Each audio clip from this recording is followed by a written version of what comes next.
entire Chiefs and Cyclones fan. It's time for another preview of one of the Chiefs' top draft picks. Let's talk about Peter Woods, his potential, his ceiling, and his floor, and what I think he can be a part of one of the best defensive lines in the NFL this season.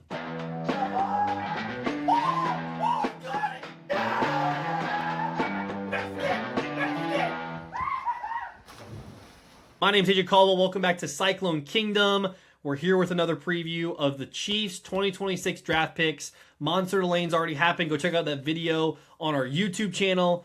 Now we are talking about Peter Woods, the 29th overall pick in the 2026 NFL draft.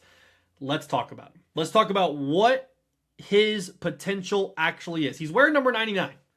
He looks just like Aaron Donald. Can he play like him? Well, 5 to 10 years down the road, hopefully we can say that. But it is very, very tough to make a comparison like that when he hasn't even played an NFL snap and is going into his rookie season. But Peter Woods is really, really good. He had a great season in 2024 with Clemson, and if not for a terrible season that he and so many other Clemson Tigers had in 2025, Peter Woods still would have been a top 10 pick. His draft stock dropped so much so that the Chiefs ended up getting him at 29. And what an awesome case it would be if the Chiefs got Josh Simmons, who was a potential top 5 pick before he got injured, and Peter Woods, who was a potential top 5 pick before he dropped off the year before. That would be awesome.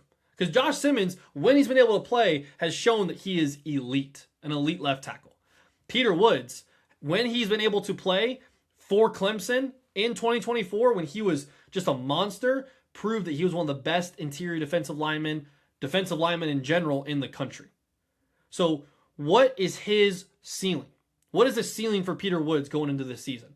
The ceiling is to be a guy that can take pressure off Chris Jones. I mean, can you imagine Peter Woods and Chris Jones being on the field at the same time, and Peter Woods is able to take pressure off of him?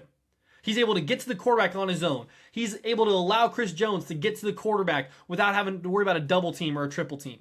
He becomes a threat on the defensive line. That would be awesome. Especially for a Chiefs pass rush that has been virtually non-existent over the past 2 seasons. Let's just be real about that. Since Frank Clark left, George Karlaftis had a pretty good season 1 year, and that's been it. That's been it. That doesn't mean the Chiefs never sack the quarterback, but what it does mean is that they don't sack the quarterback very often.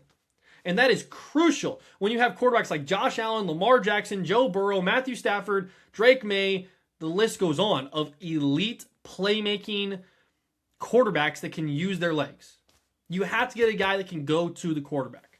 More to come on that in coming videos about R. Mason Thomas and other guys like that as well. But Peter Woods has the opportunity to go be a game wrecker. Now, can he be a game wrecker? Is there an actual potential for him to be a game wrecker? Absolutely. That's why the Chiefs took him in the first round. That's why his tape does not lie when you see him play to his potential. He was a top 5 draft pick going into the 2025 season and then dropped off based on his play. The man had more rushing yards than pressures in 2025 for Clemson.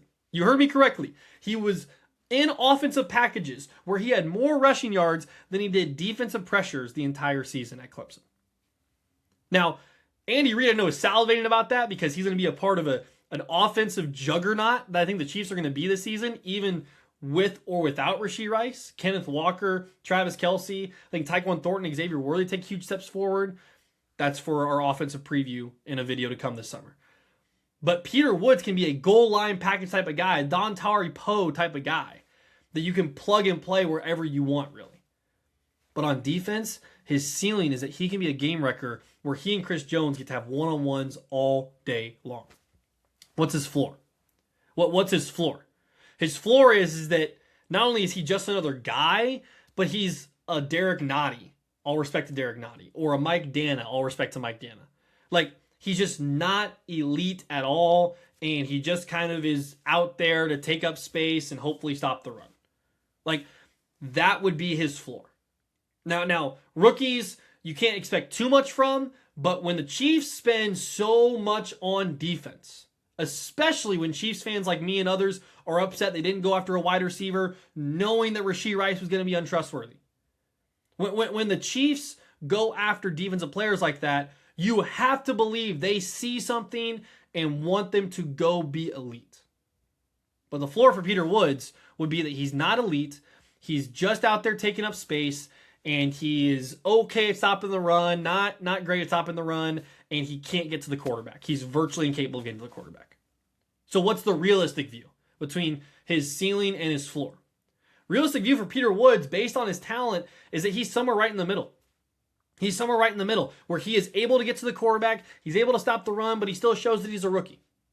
Now, I think that he has the absolute potential in 2 to 3 years to be a game wrecker and to be the next Chris Jones. And if you want to make the Hall of Fame comparisons, to one day be like an Aaron Donald. I think he has that capability, obviously, because of his talent. But right now, with where the Chiefs' D-line room is at, I would put his realistic view as somewhere in between that floor and that ceiling. I think that he's going to be a serviceable guy. He's going to be able to get to the quarterback every now and then. He's going to be able to stop the run really well, but he's not going to be able to take that pressure off Chris Jones as much. It's why I believe George Karlaftis is going to help with that.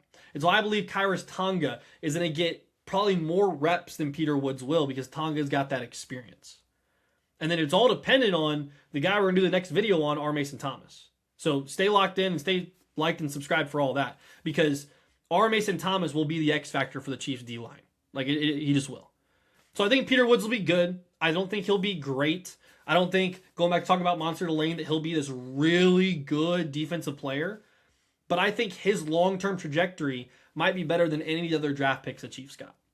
And so Peter Woods will be great at some point in his career. I don't know if it happens as soon as 2026, but that's why you have Chris Jones to come alongside and mentor him. That's why you brought in Khyiris Tonga to be that really good interior defensive lineman. And it's why you believe that George Karlaftis can get back to being a pass rusher for the Chiefs.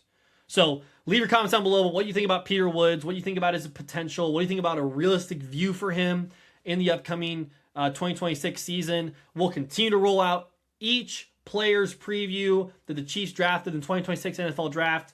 And as always, roll clones. And how about those Chiefs?